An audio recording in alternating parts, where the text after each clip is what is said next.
ये साल 2015 में आई एक थ्रिलर मूवी है जिसके अंदर दो लड़कियां किस तरह से एक आदमी के घर में घुसती है और उसी के साथ जबरदस्ती करके फिर उसे ब्लैकमेल करती है। तो चलो दोस्तों, आज की वीडियो में देखते हैं नॉक नॉक मूवी का एक्सप्लेनेशन। मूवी की शुरुआत होती है एवन और उसकी वाइफ कैरन को दिखाते हुए।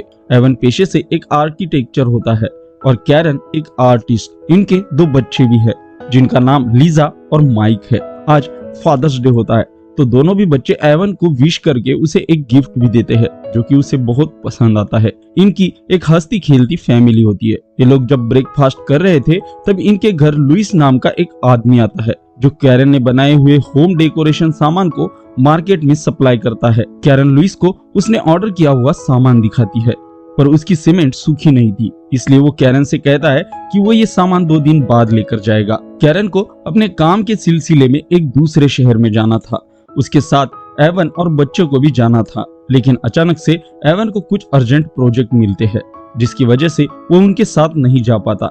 एवन अपनी वाइफ और दोनों बच्चों को गाड़ी में बिठाकर यहाँ से भेज देता है। रात को यहाँ पर बहुत तेज बारिश होने लगती है और एवन म्यूजिक सुनते हुए अपने प्रोजेक्ट पर काम कर रहा था। एवन को म्यूजिक का इसलिए भी शौक होता है क्योंकि वो पहले एक डीजे था। इतने में कोई उसके घर का दरवाजा खटखटाता है।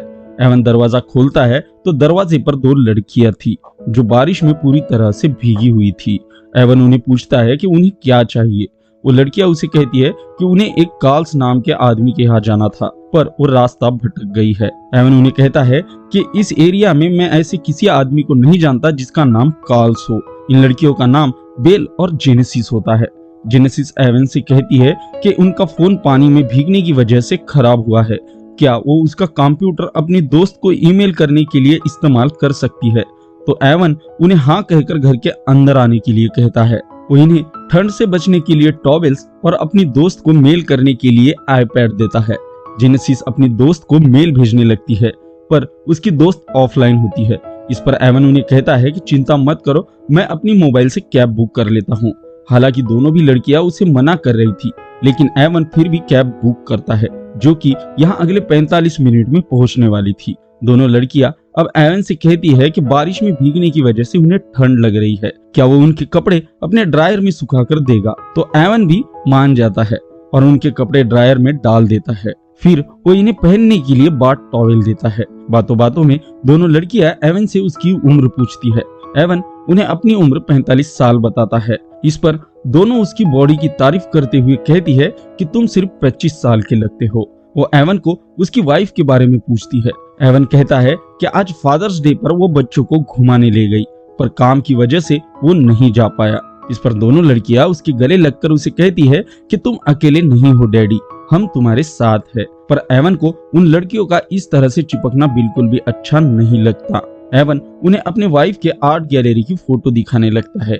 ये दोनों भी फोटो देखते देखते एवन से कुछ ज्यादा ही चिपकने लगती है और हंसकर उसके साथ सेक्सुअल बातें करने लगती है। पर एवन उन्हें कहता है कि उसे इस बारे में बात करना अच्छा नहीं लगता और वो वहां से उठ जाता है और दूसरी चेयर पर जाकर बैठता है।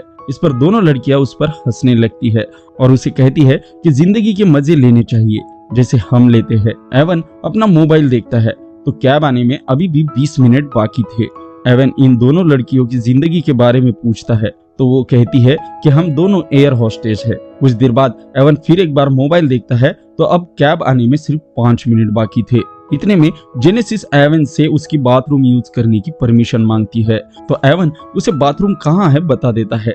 जेनेसिस जाने के बाद बेल एवन को उसकी पसंदीदा म्यूजिक चलाने के लिए कहती है और जानबूझकर उसके सामने नाचने लगती है और एवन को भी अपने साथ डांस करने के लिए कहती है। एवन उस म्यूजिक पर बेल के साथ झूमने लगता है। तभी उसे कैब वाले का मैसेज आता है कि वो बाहर खड़ा है। ये देखकर बेल एवन से कहती है कि वो जेनेसिस को बुलाने जा रही है और एवन भी उनके कपड़े ड्रायर से लाने के लिए चला जाता है। वो देखता है कि कैब बाहर खड़ी है लेकिन दोनों लड़कियां अब भी बाथरूम से बाहर नहीं आई। वो उन्हें आवाज देता है कि जल्दी बाहर आओ, कैब आ चुकी है।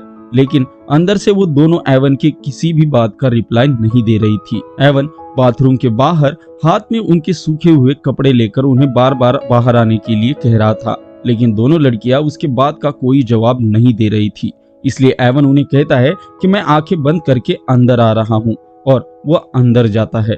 फिर जब वो अपनी आंखें खोलकर देखता है तो दोनों लड़कियां उसके सामने बिना कपड़ों की नहा रही थी। ये देखकर एवन बहुत हैरान होता है। फिर दोनों लड़कियां उसे कहती है कि तुम भी हमारे साथ नहाओ, बहुत मजा आएगा। लेकिन एवन कहता है कि तुम ये ठीक नहीं कर रही हो, गाड़ी बाहर खड़ी है, तुम जल्दी से ये कपड़े पहनकर बाहर आ जाओ। क्योंकि एवन अपनी वाइफ से बहुत प्यार करता था और वो उसे धोखा नहीं देना चाहता था। उसके मना करने के बावजूद भी दोनों लड़कियां उसे अपने साथ जबरदस्ती इंटीमेट होने के लिए कह रही थी और उन दोनों के आगे एवन की एक भी नहीं चलती। वो एवन को इंटीमेट होने के लिए तैयार करती है। बाहर खड़ा कैब वाला इंतजार करके चला जाता है। अंदर एवन अब उन दोनों लड़कियों के साथ इंटीमेट होने लगता है। रात को दोनों लड़कियां एवन के साथ ही उसी के घर में सोती है। सुबह जब एवन की आंखें खुलती है तो कॉट पर एवन अकेला होता है। वो तुरंत कपड़े पहनकर पूरे घर में उन लड़कियों को ढूंढता है। जब वो किचन में जाकर देखता है तो उन लड़कियों ने किचन की जो हालत की थी उसे देखकर दंग रह जाता है। दोनों लड़कियों ने पूरे किचन में सारा सामान बिखेर दिया था। एवन उन दोनों से कहता है कि तुम दोनों कहाँ रहती हो, मैं तुम दोनों को तुम्हारे घर छोड़कर आता हूँ। इस पर दोनों भी लड़कियां हंसने लगती है और उसे कहती है कि हमारे पास पिछले 10 सालों से कोई भी घर नहीं है, आज से हम यही तुम्हारे साथ ही रहेंगे। ये सुनकर एवन उन दोनों पर गुस्सा होता है। इतने में उसे अपनी वाइफ का फोन आता है। वो उससे बात करने के लिए जब घर के बाहर आता है कि तभी दोनों लड़कियां दरवाजे के पास आकर अजीब सी हरकतें करते हुए उसे चिढ़ाने लगती है। एवन अब बहुत गुस्से में आता है और उन दोनों पर चिल्लाता है। उन्हें कहता है कि जाओ और जल्दी से तुम्हारे कपड़े पहन कर आओ, मैं तुम्हें अभी तुम्हारे घर छोड़कर आता हूँ। वो उन्हें कपड़े पहनने के लिए कुछ समय देकर बाहर उनके आने का इंतजार करता है, पर वो दोनों बाहर नहीं आती।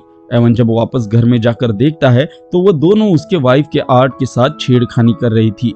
एवन भागकर उनके पास जाता है और उन्हें उससे दूर करता है। फिर वो अपना फोन निकालकर पुलिस को कॉल करने लगता है। तभी जेनेसिस उसे कहती है कि तुम्हें पता है ना तुमने रात को हमारे साथ क्या किया, मेरे साथ जो किया उसे तो तुम जाने दो, लेकिन बेल की उम्र अभी सिर्फ 15 साल है। अगर पुलिस को ये बात पता चली तो तुम्हें 20 साल की सजा हो सकती है। ये सुनकर वो समझ जाता है कि उन लड़कियों ने उसे जानबूझकर फंसाया है। वो उन्हें कहता है कि तुम्हें कितना पैसा चाहिए, मैं तुम जितना बोलोगी उतना पैसा देने के लिए तैयार हूँ। पर दोनों उसे कहती है कि हमें पैसा नहीं चाहिए, हमें सिर्फ तुम चाहिए। एवन गुस्से में आकर जेनेसिस का गला पकड़ता है और उसे कहता है कि अगर मैं जेल गया तो मैं तुम्हें भी नहीं छोड़ूंगा। फिर वो पुलिस को कॉल करता है, लेकिन जेनेसिस कॉल कट करती है और यहाँ से जाने के लिए मान जाती है। एवन इन दोनों को अपनी कार से ले जाकर छोड़ता है और घर वापस आकर घर को फिर से ठीक ठाक करने लगता है। वो मन ही मन में अपने आप को उसने की हुई गलती के लिए कोसने लगता है। रात को जब वो म्यूजिक सुनते हुए अपना काम कर रहा था तभी उसे दरवाजा ठकठकाने की आवाज सुनाई देती है। लेकिन जब वो दरवाजे पर जाकर देखता है तो वहां पर कोई भी नहीं होता। फिर किचन में जाते समय उसे अपनी फैमिली फोटो जमीन पर पड़ी हुई दिखाई देती है। वो उसे उठाने लगता है, तभी उसके पीछे से जेनेसिस उसके सर में मारकर उसे बेहोश करती है। एवन को जब होश आता है तो वो कॉट से बंधा हुआ था। जेनेसिस उसके सामने बैठकर मेकअप कर रही थी। इतने में वहां बेल भी आती है जिसने एवन के बेटी का स्कूल ड्रेस पहना था। एवन उसने पहनी ड्रेस देखकर उसे तुरंत उतारने के लिए कहता है, पर वो नहीं मानती। वो उसे कहती है कि उसे इसी ड्रेस में उसके साथ इंटीमेट होना है। एवन बेचारा ऐसा करने से मना कर रहा था। तभी ये दोनों उसकी वाइफ को वीडियो कॉल करती है और एवन को ना चाहते हुए भी बेल के साथ उसकी लड़की के ड्रेस में ही इंटीमेट होना पड़ता है। जेनेसिस मोबाइल का कैमरा ऑन करके उसकी रिकॉर्डिंग के लिए वहां फोन रखती है और बाहर जाती है। इधर एवन का हाथ इंटीमेट होते समय छूट जाता है और वो बेल को एक थप्पड़ मारकर नीचे गिरा देता है। फिर अपने आप को वहां से छुड़ा लेता है। वो जब उस कमरे से बाहर आता है तो उसे जेनेसिस कुछ खाती हुई दिखाई देती है। वो गुस्से में उसके पास जाकर उसका गला दबाने लगता है कि तभी जेनेसिस उसके हाथ में पकड़ा हुआ चम्मच एवन की छाती में घुसा देती है, जिससे एवन नीचे गिरता है और वो दर्द से चिल्लाने लगता है। दोनों लड़कियां एवन को फिर एक बार बांध देती है और उसके साथ सवाल जवाब वाला गेम खेलती है, जिसमें जेनेसिस उसे अजीब सवाल पूछ रही थी, जिस पर एवन के कुछ भी जवाब देने से उसके कान पर हेडफोन लगाकर फुल वॉल्यूम करके उसे टॉर्चर करती है। इतने में दरवाजे पे कोई आता है। बेल तुरंत एवन को वहां से दूसरे कमरे में ले जाती है। जेनेसिस जब दरवाजा खोलती है तो दरवाजे पे लुइस होता है, जो यहाँ पार्सल लेने आया था। जेनेसिस उसे कहती है कि वो एवन की भतीजी है। एवन बाहर गया है। तुम वो पार्सल ले जा सकते हो। लुइस जब उस पार्सल को देखता है तो उसे अस्थमा का अटैक आता है। वो अपना पाइप निकाल कर सांस लेता है।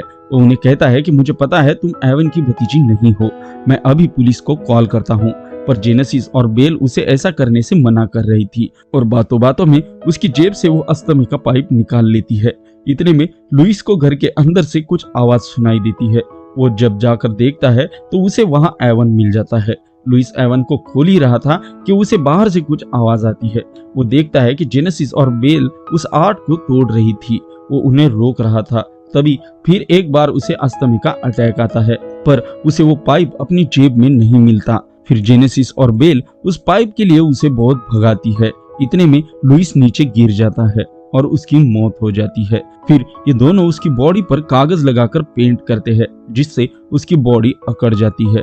बाद में ये उसकी बॉडी को एवन की गाड़ी में डाल देते हैं। फिर वो एवन के पास आकर उससे कहती है कि तुमने हमें लुइस को मारते हुए देखा, इसका मतलब अब हमें तुम्हें भी मारना होगा। लेकिन तुम चिंता मत करो, हम तुम्हें सुबह मारेंगे और अभी सुबह होने में 3 घंटे बाकी है, तब तक तुम हमारे साथ एंजॉय कर सकते हो। एवन उन्हें पूछता है, अगर तुम ये सब पैसों के लिए नहीं कर रही हो तो फिर किस लिए कर रही हो? जेनेसिस कहती है कि इसमें हमें मजा आता है। फिर वो एवन के पूरे घर का सामान बिखरा देती है। वो उसके घर में रखी हर एक चीज को तोड़ने और फोड़ने लगती है। एवन बेचारा ये सब अपनी आंखों से देख रहा था, पर वो कुछ भी नहीं कर सकता। दोनों लड़कियां घर की सारी चीजें इधर से उधर फेंक रही थी। तभी इनसे ऊपर रखा एक फ्लावर पॉट नीचे गिरता है और उसमें होती है एवन ने छिपाई हुई एक गन। जेनेसिस गन उठाती है और एवन को कहती है कि अब हम एक गेम खेलेंगे। वो उसे खोल देती है और पूरे घर में कहीं भी छिपने के लिए कहती है, और अगर घर से बाहर भागने की कोशिश की तो जान से मारने की धमकी भी देती है। तो एवन भी तुरंत जाकर घर में छिप जाता है। फिर ये दोनों अपने हाथ में गन लिए पूरे घर में उसे ढूंढने लगती है, लेकिन एवन मौका देखकर घर से बाहर भागने लगता है। पर तभी भागते समय किसी चीज से टकराकर वो नीचे गिरता है। ये दोनों भी उसके पास आ जाती है और फिर से उसे गन पॉइंट पर लेती है। जब सुबह होती है तो ये दोनों एवन को बांधकर गार्डन में ले जाती है और उन्होंने पहले से ही किए एक गड्ढे में डाल देती है। फिर उस गड्ढे को बुझाने लगती है। वो एवन के गर्दन तक मिट्टी डालती है और सिर्फ उसका सर ही बाहर रखती है। बाद में जेनेसिस अपने हाथ में एक पत्थर उठाती है। एवन बहुत डर जाता है, लेकिन जेनेसिस वो पत्थर उसके सर में ना मारकर उसे साइड में डाल देती है और जोर जोर से हंसने लगती है। फिर वो उस दिन एवन और बेल का इंटीमेट होते समय किया वीडियो एवन के मोबाइल से उसके फेसबुक अकाउंट पर पोस्ट करती है और वो फोन उसके सामने रखकर दोनों भी यहाँ से चली जाती है। एवन देखता है कि उस वीडियो को बहुत सारे लोग देख रहे हैं, पर उसकी वाइफ ने अब तक वो वीडियो नहीं देखी थी। उसे किसी भी हाल में उसके वाइफ ने वो वीडियो देखने से पहले डिलीट करना था। वो अपना हाथ उस मिट्टी से बाहर निकालने की कोशिश करता है और बड़ी मुश्किल से वो उसमें कामयाब भी हो जाता है, लेकिन गलती से वो वीडियो उससे डिलीट की जगह लाइक हो जाता है और अगले ही पल उसकी वाइफ वो वीडियो देख लेती है और यहीं पर ये मूवी खत्म हो जाती है। दोस्तों, अगर मूवी का एक्सप्लेनेशन पसंद आया तो वीडियो को लाइक और चैनल को सब्सक्राइब जरूर करना और कमेंट बॉक्स में उस मूवी का नाम भी जरूर लिखना जिसका एक्सप्लेनेशन आप हमारी अगली वीडियो में देखना चाहते हो। Thanks for the watching.